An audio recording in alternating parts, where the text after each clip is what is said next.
തീരസംരക്ഷണ സേനയുടെ അഭ്യാസ പ്രകടനത്തിന് വേദിയായി കൊച്ചിയുടെ തീരക്കടൽ 3 മണിക്കൂറിലേറെ നീണ്ട അഭ്യാസ പ്രകടനങ്ങളിൽ 3 കപ്പലുകളും ഡോണിയർ വിമാനങ്ങളും അണിനിരന്നു.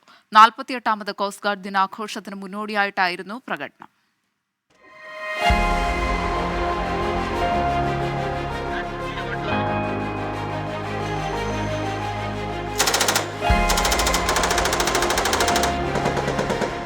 കൊച്ചി തീരത്തു നിന്ന് 20 നോട്ടിക്കൽ മൈൽ അകലെയായിരുന്നു അഭ്യാസ പ്രകടനങ്ങൾ. കടൽ കൊള്ളക്കാരെ പിന്തുടർന്ന് കീഴ്പ്പെടുത്തുന്നതായിരുന്നു ആദ്യം.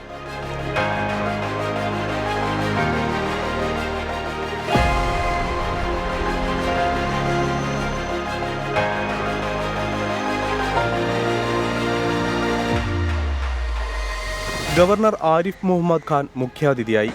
കോസ്റ്റ് ഗാർഡ് കപ്പൽ സമർദ്ധിലിരുന്ന് ഗവർണർ പ്രകടനങ്ങൾ വീക്ഷിച്ചു.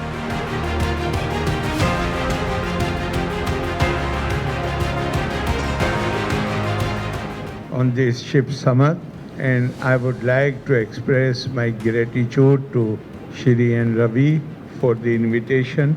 I was telling them that how much hard work, labor, rigorous training they undergo before wearing this glamorous attire. Coast guard ഡേയുടെ ഭാഗമായി പൊതുജനങ്ങൾക്കും കപ്പൽ യാത്രയ്ക്കുള്ള അവസരം സേന ഒരുക്കിയിരുന്നു.